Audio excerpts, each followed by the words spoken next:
Hello, podheads. Welcome back to another episode of Over My Dead Pod. I'm Kylie Colwell, This is Kate Carter. And I'm Holly Spear. and we're going to jump right in. On the morning of September 12th, 2001, while most of America was still trying to comprehend the devastation of the previous day's attacks, a quiet rural community in upstate New York woke up to another mystery. A gold Ford Windstar minivan sat abandoned along a country road. The keys were still in the ignition, and the doors were unlocked. Inside the van were groceries, magazines, kids' toys, food wrappers, the usual things. There were no signs of a struggle, no blood or anything like that, and no sign whatsoever of the woman who drove it there. 35-year-old Michele Anne Harris had vanished. More than 2 decades later and four murder trials later, investigators still have not found her. And depending on who you ask, this is either one of the greatest miscarriages of justice in New York history or one of the most successful murders ever committed. This is the disappearance of Michele Anne Harris.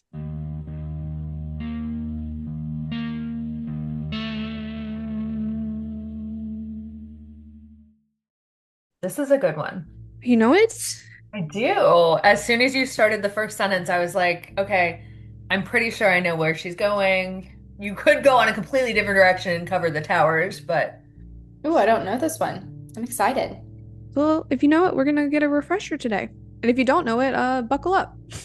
So, it's impossible to tell Michelle's story without first acknowledging the date. Nearly everyone old enough remembers exactly where they were on that morning of September 11th.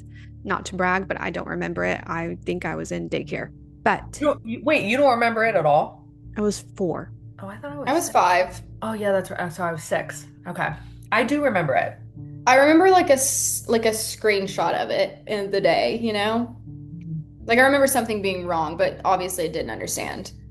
It wasn't good. Not a No. good, not a good It, day. it, it No, wasn't that is it one thing we wasn't can say for sure. Not a wasn't a good good day. day. Wasn't a good day. Okay, but in Tioga County, New York, roughly 3 hours northwest of New York City, those attacks would have another consequence that few people could have imagined. Because while thousands of law enforcement officers across the state mobilized and responded to the tragedy in Manhattan, investigators who normally would have handled missing persons cases in Tioga County were suddenly gone. The timing would become one of the most controversial aspects of this case. Some believe the reduced police presence allowed evidence to disappear. Others argued it became a convenient explanation for an investigation that focused too quickly on one suspect. So, before we get into the investigation, we need to understand who Michele Harris was. She was born on September 29th, 1965, and grew up in Spencer, New York. It's a small rural community. It's a typical true crime episode cliche, small town where everyone knows everyone, families stay for generations, nothing bad ever happens there. I couldn't find much on Michelle's early life, but I do know after earning her associate's degree, she started working at a car dealership nearby when she met Calvin Harris. Known to everyone simply as Cal, he came from one of the most prominent families in the county. His family owned several successful car dealerships, including the one where Michelle worked. Cal was this good looking rich boy. He played lacrosse in college and was now back home to run the little family car empire. So I'm sure you can all kind of picture this type of guy. Michelle herself was also stunning and an energetic, warm, blonde family girl, and on paper, they looked like the perfect couple. And in 1990, the two got married and settled into a quaint 252-acre estate in Spencer. The house is on Zillow, so of course I gave myself a little tour. I saw myself around the place. Made yourself at home. I took my shoes off, don't worry. So it's got 8 bedrooms. It's on 7,000 square foot house, and it's right on a lake, surrounded by forest, large lawn. So perfect place to live in peace, raise kids, and over the next several years, Michelle and Cal would welcome 4 to their home. From the outside, their lives appeared idyllic. Beautiful house, successful business, but appearances can be deceiving. By the late 1990s, cracks had begun forming beneath the surface. According to testimony presented years later, Michelle discovered that Cal was having an affair with an employee at one of the dealerships. And get this is when Michelle was pregnant with their 4th child. No bueno, Cal. She confronted Cal and he promised to her that he was going to end it. And he did, for a short period of time at least. And not much later, he resumed the affair. Michelle found out again, and again this time she was absolutely devastated. By October of 2000, they were no longer sharing a bedroom, and Michele resorted to sleeping on the couch in the living room. The emotional distance between them continued to grow. Then something happened that complicated the situation even further. In November of 2000, Michele was out at a bar when she met a man named Brian Early. He was a younger guy visiting from Philly, and that one night little rendezvous turned into an affair, and the two quickly developed a little secret romantic relationship. Because Michele was still married and living with Cal and their kids, they took extraordinary precautions to keep their communication secret. According to testimony, they used prepaid phone cards, so when they called each other, the number would come up different each time, just in case Cal or the kids happened to see. They would meet up in the Poconos, like a halfway point between them, but eventually Brian ended up moving to Tioga County, believing the two would be together and build a life once Michele's divorce was finalized. At the same time, Michele started preparing for divorce and living off a single income. She started waitressing part-time at a restaurant called Lefty's in Waverly. She made new friends at work and outside of it, and her friends described her during this time as the happiest she had been in years. So she's rebuilding, and by early 2001, Michele officially filed for divorce from Cal.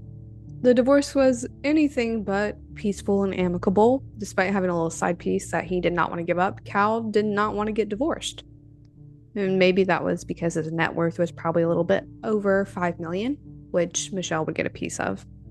Family members of Michele said Cal would repeatedly insist that he would never let her leave. And as the months passed, the legal battle intensified. Court orders required Cal to continue to pay the household bills and provide temporary financial support on top of that. He was also ordered to give his guns to his family until the divorce was finalized. Cal wasn't having any of this, so he sent an offer to Michele. She could get full legal custody of their 4 kids, and over the next 10 years, a total of $740,000, but Michele rejected it. So thus, a divorce trial was then set for October of 2001. Despite all this, friends noticed something a little unexpected over that summer. Michele seemed optimistic. She confided to the family's nanny that she believed she had finally reached a settlement she could live with. And she said something that she hadn't said in a very long time, and that was that she was finally getting her life back. She planned to meet with her attorney on September 12th to go over everything, prepare for the trial, and to get this divorce over with. She and Brian had discussed buying a house together. She made arrangements to sell some jewelry, including her engagement ring from Cal, to help with the funds. She's building her future, but she had absolutely no way of knowing she was only days away from disappearing forever. As investigators would eventually discover, the last verified hours of Michele's life weren't spent in secrecy. Multiple people interacted with her throughout September 11th. Like millions of Americans, Michele spent that morning glued to the TV, watching the news. Friends would later say the tragedy had affected Michele deeply, and it kind of forced her to think about what really mattered. That afternoon, the family nanny Barb Thayer arrived at the house to watch the 4 kids while Michele went to work. Barb noticed Michele wasn't feeling too well. Michele was complaining about a headache she had, and her work uniform, a dark blue polo shirt and khaki shorts, hadn't finished drying yet, so she was running a little late. Michele's planned weekend trip to New York City was also in jeopardy, throwing her plans into a jumble. So she was planning on that weekend driving down to Manhattan. She was visiting a college friend there, and she was going to sell that jewelry. But the attacks made that trip pretty much impossible. After saying bye to her kids, Michele drove to Lefty's and began her shift. Coworkers later described her mood as normal. She served customers, chatted up with coworkers. The restaurant closed around 9 that evening, but Michele didn't immediately leave. Instead, she remained in the parking lot with the manager, Michael Casper. They chatted about the day, the attacks, and shared a few drinks. And years later, it would come out that there was another little layer to that conversation, because Michael Casper wasn't just Michele's boss. The two had previously had a brief romantic relationship that reportedly ended sometime before September. So I have no idea the extent of the relationship, how long it lasted, when all they are saying is it ended before September. But investigators naturally scrutinized anyone who Michele had been involved with, so they talked to Michael. And according to him, they just talked. They talked about the attacks, about life, and eventually Michele climbed into her gold minivan around 10 p.m. and she was off. But she didn't head home. Instead, she drove approximately 20 minutes to Smithborough, where her boyfriend Brian Early lived. When Michelle got to Brian's, they spent about an hour together, and pretty much the evening mirrored the talks with Michael. Over drinks, they talked about the attacks, about life. Brian later told investigators Michelle seemed thoughtful, even reflective. She talked about the future, her divorce, and moving on. Nothing suggested that she intended to abandon her kids or her life, or that she feared for her safety in any way. According to Brian, Michelle left sometime between 11 and 11:30 that night, and he watched her drive off. And that would be the last confirmed sighting of Michelle. The drive from Brian's back to the Harris house takes about 20 minutes, so if Michelle drove directly home, she would have arrived shortly before midnight at the latest. But no one can say with certainty whether she ever made it inside the house. Around 7 a.m. on the 12th, the family nanny Barb Thayer got an unexpected call. It was Cal Harris telling her Michelle never came home. He didn't say it in a way that makes you think he was concerned. It was more of like, hey, I gotta go to work. Michelle was supposed to get the kids ready for school. I need you to come over, get the kids ready for school, and take them there. Barb agreed, quickly got dressed, and headed over. And on the way into the property, she saw something that immediately caught her attention. Parked literally right at the entrance to the driveway was Michelle's minivan, just sitting there. Barb stopped, walked up to the car. The doors were unlocked. The keys were still in the ignition. Inside were all of Michelle's belongings. She was a little freaked out, not super freaked out yet. Their driveway, I think, was like a quarter-mile long, and it's like surrounded by trees. You can't see where the minivan is from the house. She didn't automatically think something bad happened. It was just a little strange. I think she said like, oh, like it's weird that she would just park her car here and then walk to the house. So she continued to the house, and as she walked in, she called out Michelle's name, and there was no answer. Instead, Cal responded. Barb mentioned the van, and Cal reportedly replied, quote, "We better go get it," end quote. Together, they drove back to the road, and according to Barb, she suggested that Michelle might be somewhere nearby. Maybe she's been injured. Maybe she wandered into the woods. Cal offered a different explanation. He reminded Barb that Michelle had plans to go to New York City. Barb was like, okay, well, her car is right there. And to that, Cal suggested maybe she hitchhiked. One, they're out in the middle of nowhere. Right. 2, 9/11 just happened. No one's going into the city. 3, why would you hitchhike from the end of your driveway and just leave your car there unlocked with the keys in the ignition?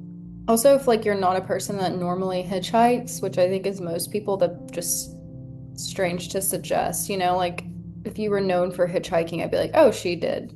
Yeah. 2001, I feel like people kind of are starting, or most people understood that probably shouldn't hitchhike. Yeah, but if you said, oh, Holly's probably hitchhiking, yeah, the answer is no. She is not. I'm not. Me either. So Barb ended up driving the van back up to the house. She parked it in the garage. Cal went to work, and Barb took the kids to school. Afterwards, Barb was back at the house, and she started calling around to Michelle's friends because Michelle wasn't answering her phone. And one by one, she learned that no one had seen Michelle since the night before, and their calls to Michelle were also going unanswered. Not sure who, but either Barb or one of Michelle's friends called Michelle's divorce attorney, and turns out Michelle had also missed that important meeting that morning. By the afternoon of September 12th, the New York State Police were officially investigating a missing persons case. But unlike most disappearances, the investigation began under extraordinary circumstances.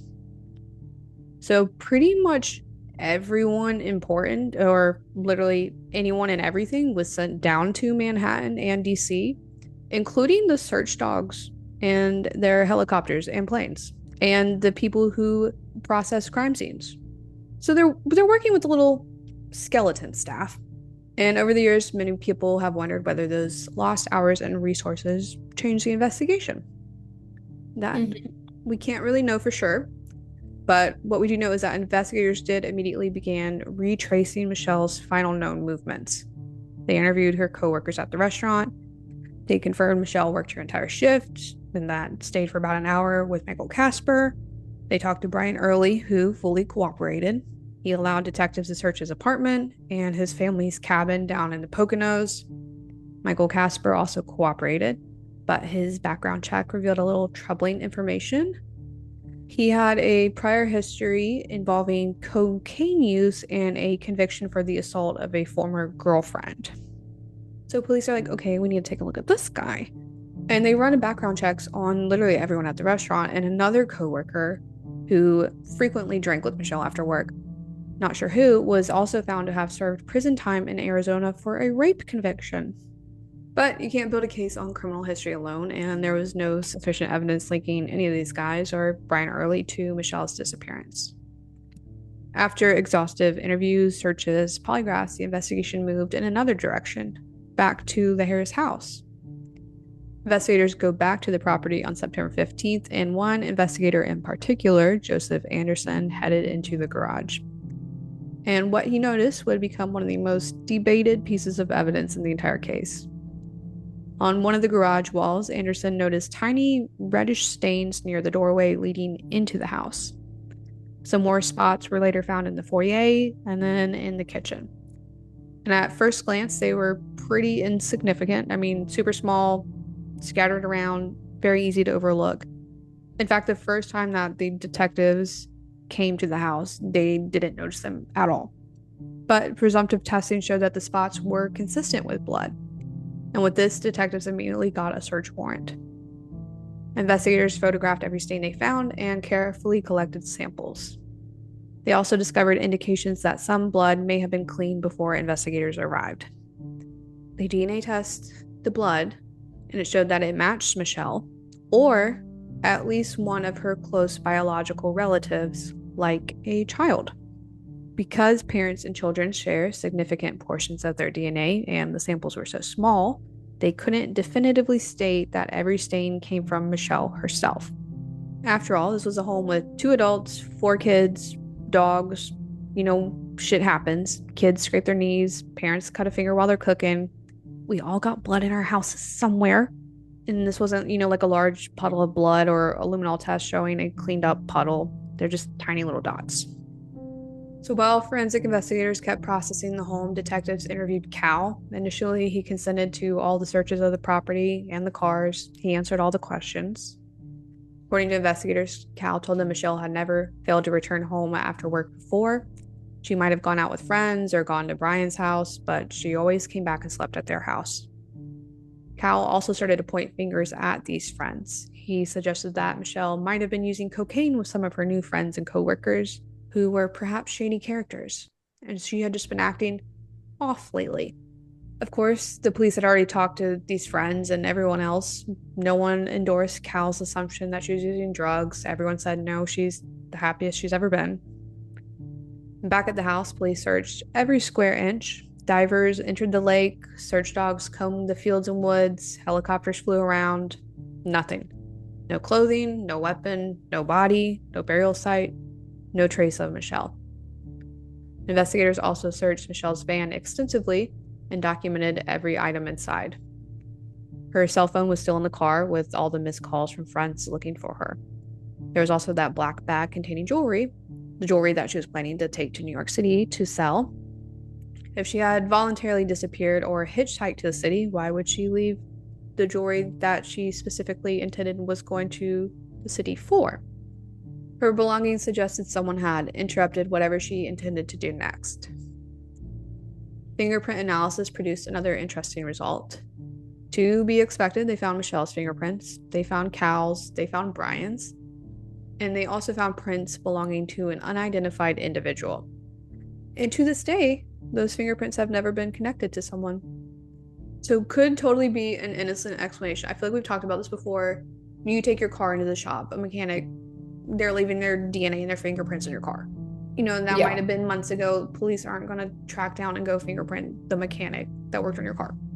Or it could mean something a little far more significant. No one knows. As the search continued, investigators learned more about Cal and Michele's relationship. All the friends, family members, co-workers, the nanny agreed that the marriage had been falling apart for years. They described loud arguments, emotional confrontations, and increasing hostility. The most damning testimony came from Michele's own family.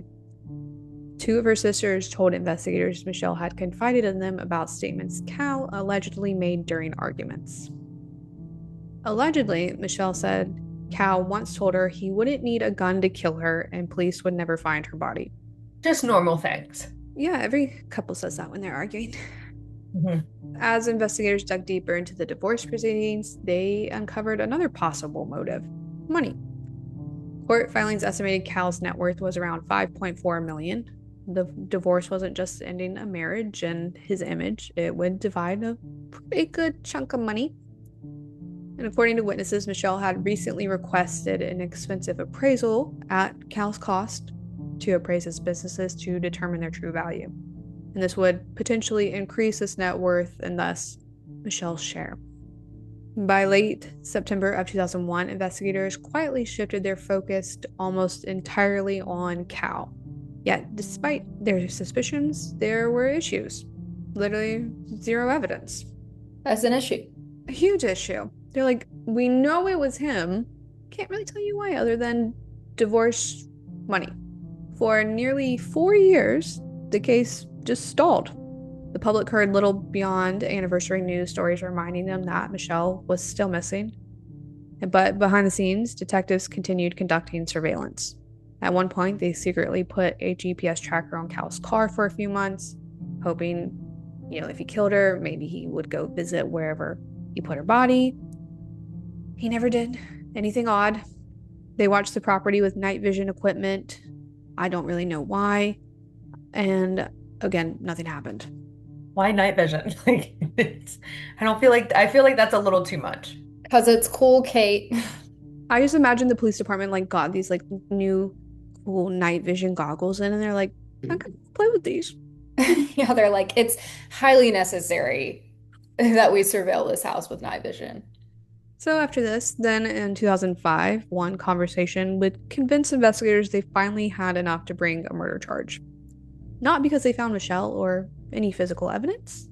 This is 4 years later after the fact. Someone they had already interviewed back in 2001, Michele's hairstylist, came to police and brought up new conversation about Cal's threats to kill Michele and make her disappear.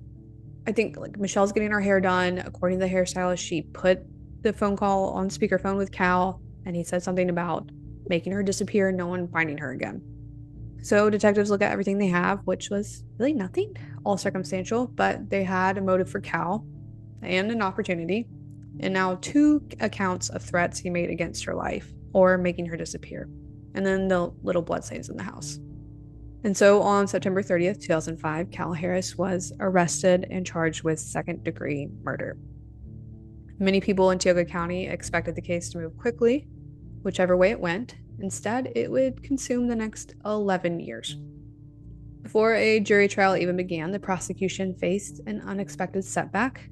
Cal's defense team challenged the indictment itself. So during the grand jury proceedings, apparently the prosecutors allowed testimony that included speculation, opinion, inadmissible hearsay, and character evidence. One witness had even been permitted to offer an opinion about whether Cal committed the murder. They also brought up polygraphs, which we know are no-nos. The judge saw all this and dismissed the indictment pretty quickly, but that wasn't the end. A second grand jury was quickly summoned and they returned another indictment. The murder trial was moving forward, and it finally began in May of 2007. From the opening statements, prosecutors acknowledged the obvious. They couldn't show jurors photos of Michele's body. They couldn't even tell them how she died or where she even is. Instead, they argued that circumstantial evidence could be just as convincing as direct. So this was their theory. After Michele returned home from Brian Early's house, sometime before midnight, an argument occurred. At some point, Michele was violently attacked, and the blood spatter left microscopic evidence throughout the garage, entryway, and kitchen. Afterward, Cal cleaned the scene pretty well. Then, taking advantage of the reduced police presence and chaos, he disposed of Michele's body somewhere where no one would ever find it. The prosecution had to convince 12 jurors that this is likely what happened, so they called one witness after another to describe Michele's plans for the future. Friends testified she was excited about finally wrapping up the divorce, buying her own house, setting up the kids' rooms there. The prosecution argued that none of that was consistent with someone voluntarily abandoning their life. Then came the testimony regarding Cal's alleged threats, but the most dramatic testimony centered on those tiny bloodstains. To strengthen their forensic case, they called up Dr. Henry Lee, if that name sounds familiar. He was an expert witness during the OJ trial. Oh, Henry Lee. So, looking at photos and evidence from the house, Dr. Lee concluded the stains were consistent with medium velocity impact splatter. In simple terms, he believed the blood's patterns were consistent with blood being projected during some type of assault. So, not a kid scraping their knee or cutting a finger or anything like that. He also testified that some stains appeared diluted, like they had been cleaned, or at least attempted to be cleaned. So we see in a lot of cases there could be a mountain of circumstantial evidence and little to no physical evidence. In this case, all the prosecution has is a missing woman, tiny blood stains that they can't even prove are hers, and the fact that Cal had the motive and opportunity. Then it was the defense's turn, and they immediately attacked the foundation of the entire case, and it was pretty simple. No one had even proven Michele was dead. Legally speaking, prosecutors first had to establish that a murder had even occurred. The defense also pointed out inconsistencies investigators couldn't explain away. The first officers who entered the house reported seeing nothing unusual, no obvious blood, or overwhelming smell of bleach. They also challenged the blood evidence itself. They couldn't even prove it was Michele's. No one could accurately determine when the blood had actually even been deposited there. It could have been months, years old. They also challenged the prosecution's portrayal of Cal after Michele's disappearance because, of course, this is not proven. There's rumors, some gossip, small town gossip, that Cal started selling Michele's belongings pretty soon after she disappeared. And he also started dating pretty soon after. Men cope in different ways. We've learned that and we know that. But the selling items. I understand the dating because they're already separated. Right. Like they're about to get a divorce like a month after. Okay. Right. Selling her stuff, yeah. Weird. Kind of a dick move if he didn't do it. You have $5.4 million. Why are you selling her stuff? You don't need it. You don't need it. None of that's illegal, just a little off-putting. So all this was laid out, and the jury went back to deliberate for more than a day, and they came back with a verdict. Guilty. For Michele's family, it felt like justice. For Cal's family and supporters, this was a devastating mistake. Neither side realized that there were more twists to come. Literally the very next morning, after this verdict, a man named Kevin Tubbs opened the newspaper and, front page, photo of Michele, the trial results. He stared at it, and then something clicked. He recognized her. Not from the TV or missing posters, but from the morning after she disappeared. He immediately calls the police to tell them that on the morning of September 12th, around 5:30 a.m., hours after prosecutors claimed Michele had already been murdered, he drove past the Harris house on the way back home from work. Near the end of the driveway, he said, he saw a woman standing beside a light-colored minivan. Next to her was a pickup truck. And in that truck was a man, and they appeared to be arguing. Years later, Kevin Tubbs would identify that woman as Michele Harris. So if he was right, everything changed because the prosecution's timeline completely collapsed. According to their theory, Michele had been murdered hours earlier inside the house, likely as soon as she got home. So she couldn't be standing out there with another guy after. And by the way, Kevin Tubbs says the man she was arguing with was not Cal. So you might be thinking, well, okay, obviously Kevin Tubbs is full of shit, or maybe he's just mistaken. But then there was another new witness, John Steele. He claimed to have seen the exact same scene, a man and woman arguing beside the same two cars at the end of the driveway around the same time when he drove past.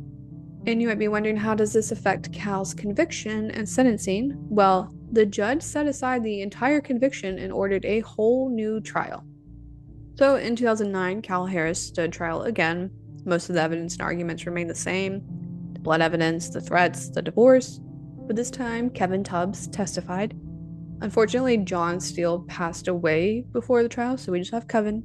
And Kevin testified to what he saw that morning. The prosecution obviously attacked his credibility relentlessly. They questioned whether the sunrise lighting would have allowed him to recognize Michele all these years later. Why didn't he come forward sooner? Michele's case was pretty hard to ignore in the area at the time. But Kevin never changed his story, and he insisted he knew what he had seen. Once again, the jury deliberated, and once again, Cal Harris was found guilty. So Kevin's testimony didn't change anything, and this time Cal was sentenced 25 years to life. And it appears that the case was over again, but it was not.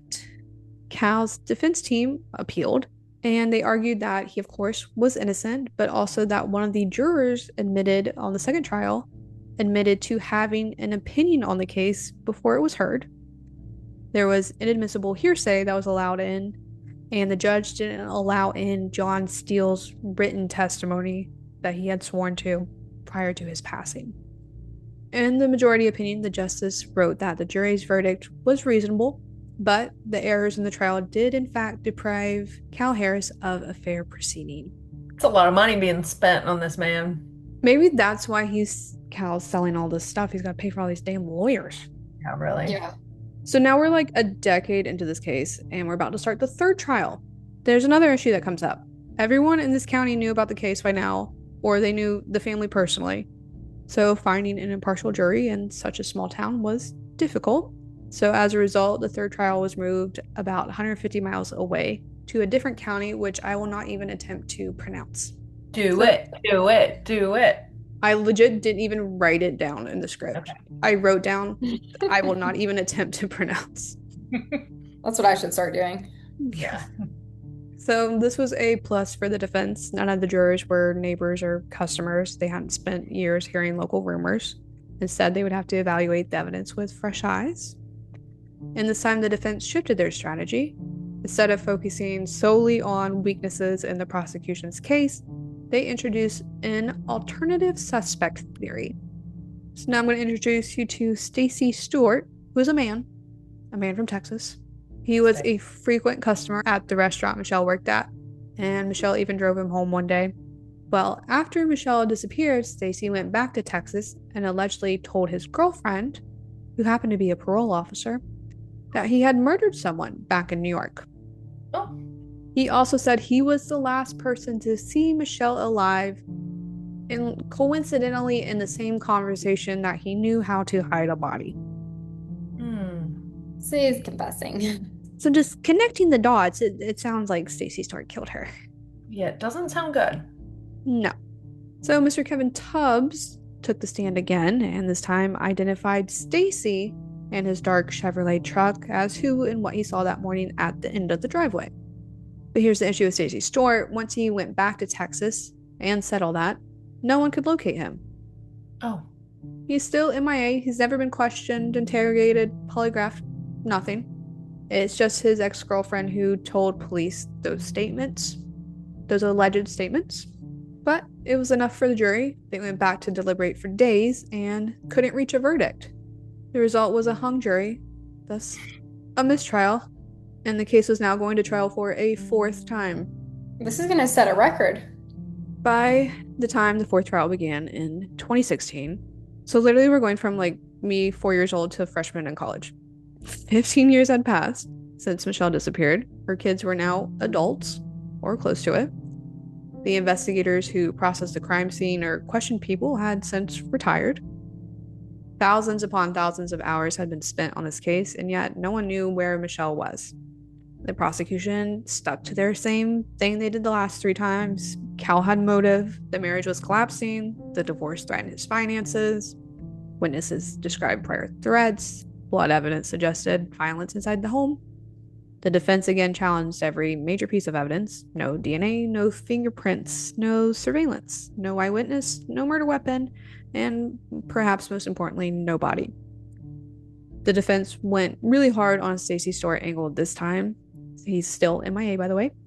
But they told the jury that Stacy and one of his friends left the state right after Michele disappeared, like super abruptly. Stacy had just bought a house a couple days before, I think, and didn't even make his first mortgage payment. Just bounced. They were able to search that house with permission of the new owner, and they found a burn pit. In that, they located a fragment of a bra strap, some fabric, and a button. Oh. Interesting. Not good.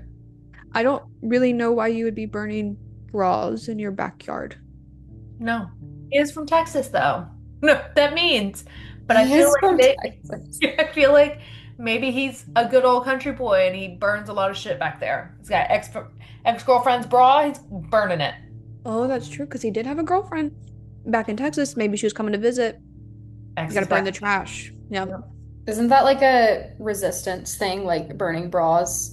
Didn't they do that like in history? Maybe. It's gonna make I a think it was joke. books, but yeah. Free the nip. Hey, His ex, all the exes live in Texas, Mm-hmm. and she's from Texas. I know. I can tell. Yep.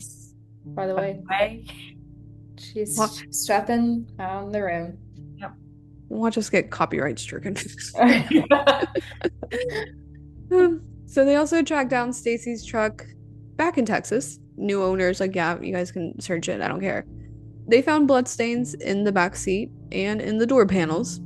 They also found earrings that Cal claims looks like ones he had bought for Michelle. Now, mind you, this is 15 years after Michelle disappeared, and countless totally unrelated people have been in this truck since then. So, as the trial came to an end, observers on both sides admitted they had no idea how the jury would rule. After years of conflicting testimony and appeals, the evidence seemed to divide almost everyone who examined it. Then on May 20th, 2016, the final verdict arrived. Not guilty. Cal Harris was acquitted, and he could never be tried again for Michelle's murder. Wow. Yeah, I feel like if you hit that amount, though, you might as well just give it up. 4 times is 4 too many. I mean, he did his time. That is not what I expected, though. We have more, though. We have more. Okay, good. Since his acquittal, Cal has had some other legal troubles. He was arrested for harassing and stalking one of the police investigators, and he was ordered to undergo anger management classes. He was also arrested in 2017 for a DUI and leaving the scene of an accident. He later filed a malicious prosecution lawsuit against the police and prosecutors. And in November of 2025, so not that long ago, a jury ruled against Cal. Has put up a reward for Michelle's remains and has hired private investigators to locate her. He still maintains his innocence. So, where does the case stand today?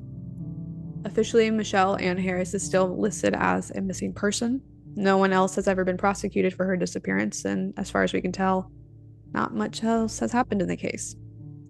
The New York State Police have repeatedly stated that the investigation remains open, and they continue to ask anyone with information to come forward.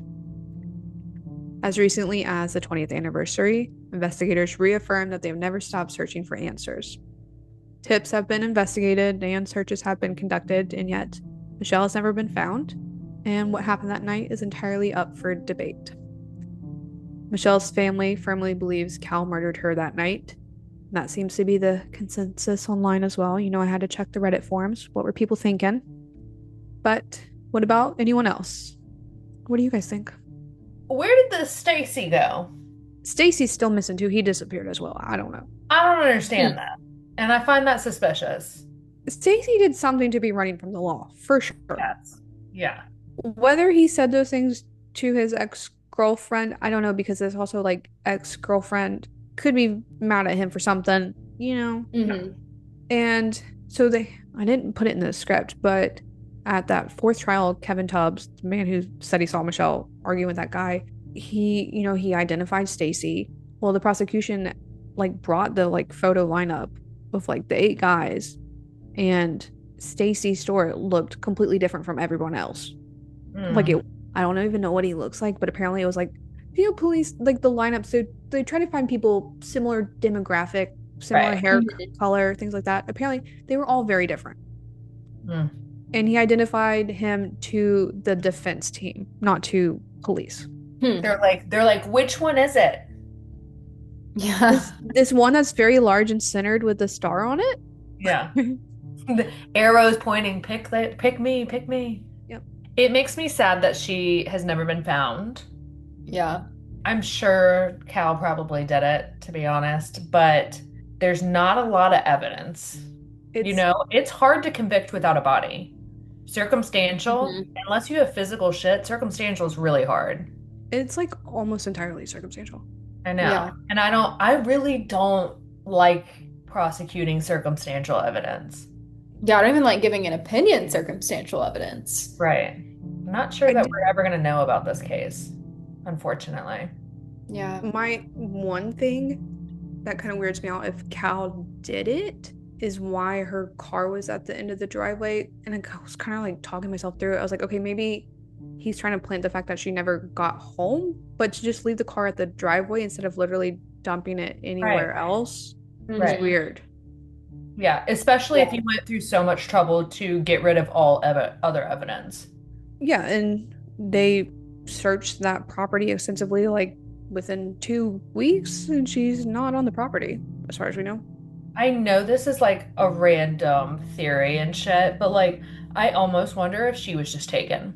Like she got out of her car because someone pulled up or something like that, you know?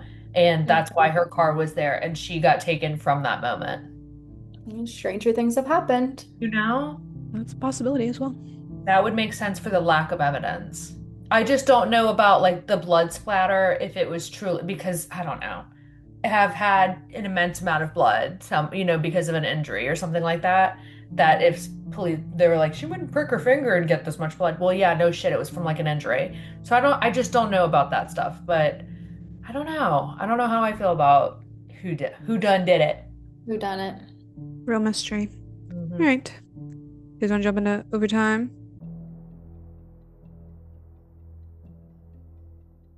I had so many people, we apologize, listeners, ask why we did not have overtime last week. And I would like to give you all the simple answer of my child. My child is the reason we did not have overtime last week. And it is Andy's fault. She just talked too much. She just wanted to be a part of the girl gang. She blabbed and blabbed and blabbed.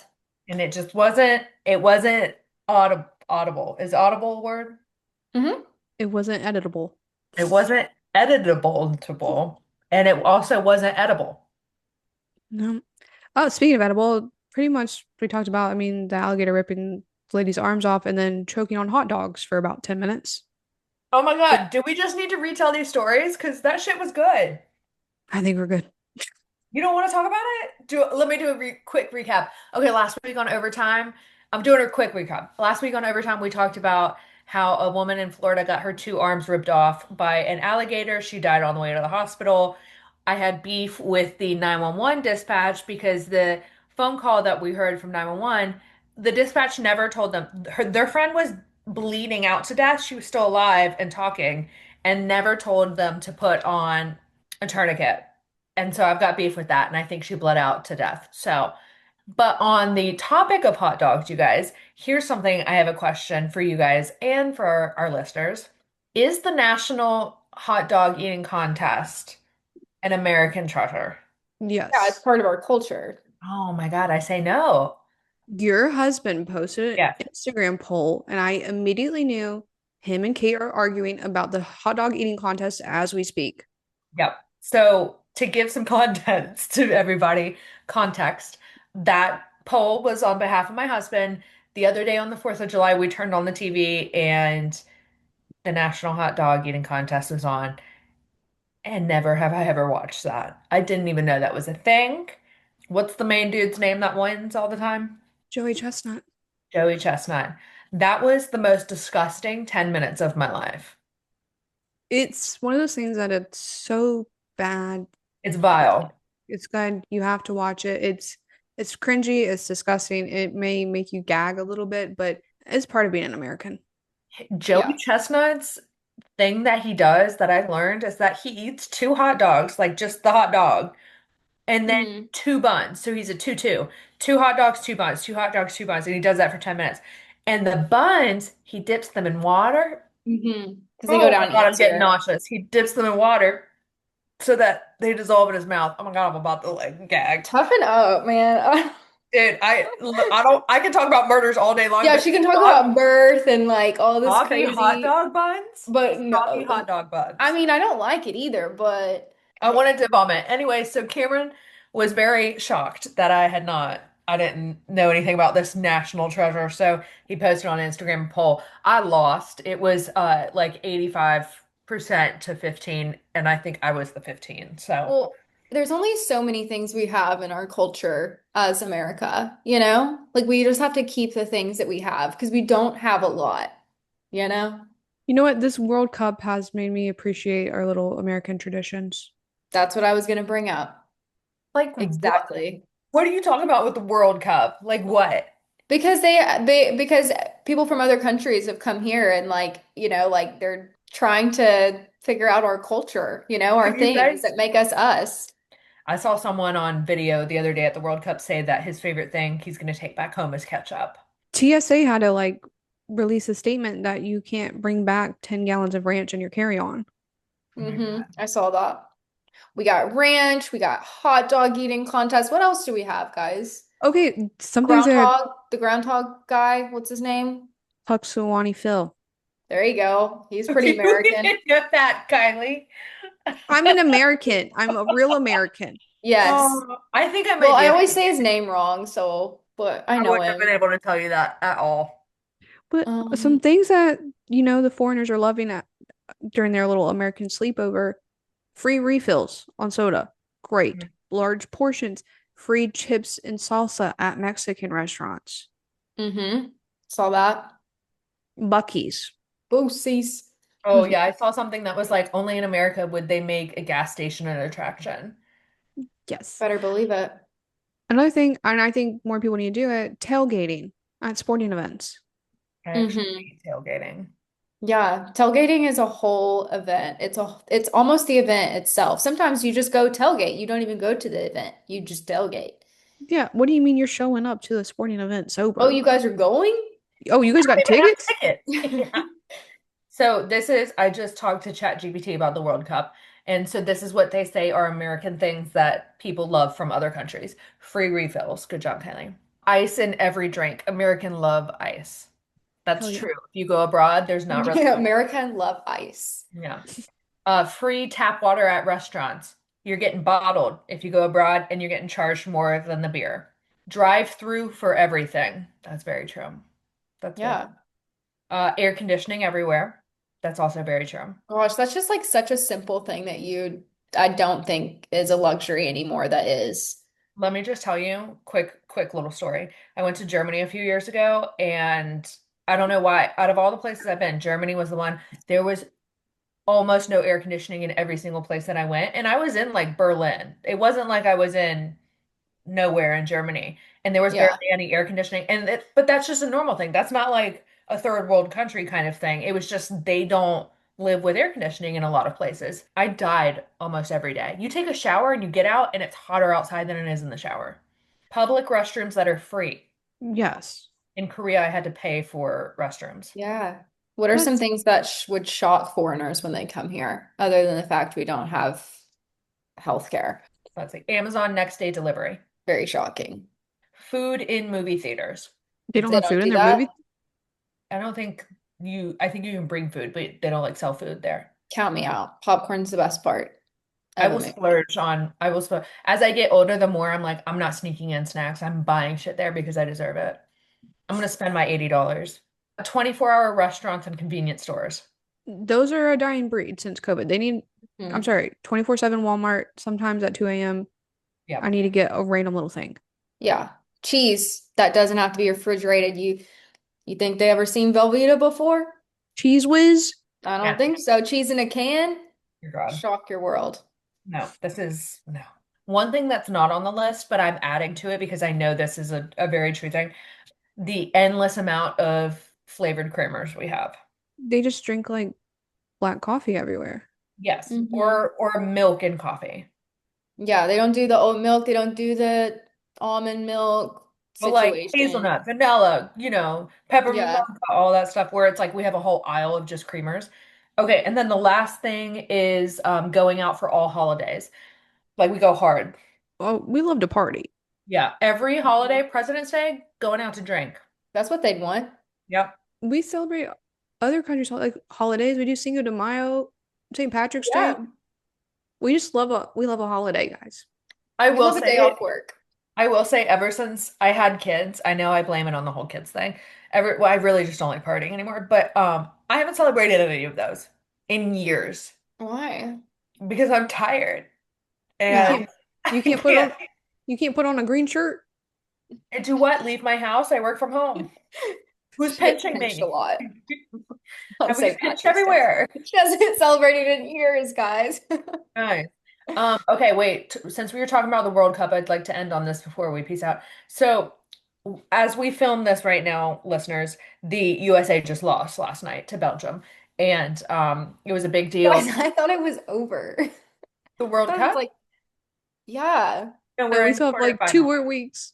Is this like a bracket situation? They play each Yes. other if they Yeah, yeah. lose. Okay. Yeah. Or Okay. win. Okay. So last night, quarterfinals, Belgium was playing USA. Great. Belgium's a great team. They haven't lost their past like 17 games, but USA is blah, blah, blah, So we're USA. It was an 8 p.m. game. I stayed up with Cameron. We were watching it. Cameron only likes soccer when it's the World Cup. So every 4 years. Well, every two, depending on. Okay. Anyways. So Cameron has been really into the USA this whole round as a guy who does not watch soccer at all. So last night we were losing horribly. I went to bed, turned it on in bed. Cameron's watching in the living room and we lost. And so I texted Cameron and I said, LOL, Belgium 100% deserved to win this game after playing the way they did. And Cameron texts back, it hasn't even been like 10 seconds since we lost. He goes, soccer's gay and America plays for Super Bowls, not World Cups. Like he switched as soon as we lost, he was like, I'm out. I'm not watching any more soccer. And he goes, now I'm a Norway fan. That's exactly what every man on Twitter has said. That they're all just switching up to Norway. No, I woke up this morning to several tweets on my timeline. They're like, soccer's gay again. Yeah. Yeah. No, Cameron as soon I mean, it wasn't even like 10 seconds after the game was over and Cam's like the switch up was crazy. We'll get them in 4 years, hopefully. Hey, I'm just saying this, the women's World Cup team for USA has won 4 World Cups. So, Hell yeah. Shout out to the American women. we love you guys. And Cinco de Mayo lovers. And those who get pinched on St. Patrick's Day. Pour All one right. out for the moms who haven't been able to celebrate in years. In years. Your kid's 2.5. It's been 3 years because I was pregnant for 10 months. You couldn't wear a green shirt when you're pregnant. I still worked from home. Who am I getting pinched by? Cameron? Don't tell him to pinch me. I would I prove will actually. I don't even know how to end this one, but we'll see you guys next week with another new episode. It'll be Kate's turn. And make sure you like, subscribe, comment, follow us on Instagram, all the things. We'll see you then. Bye. Bye. Bye.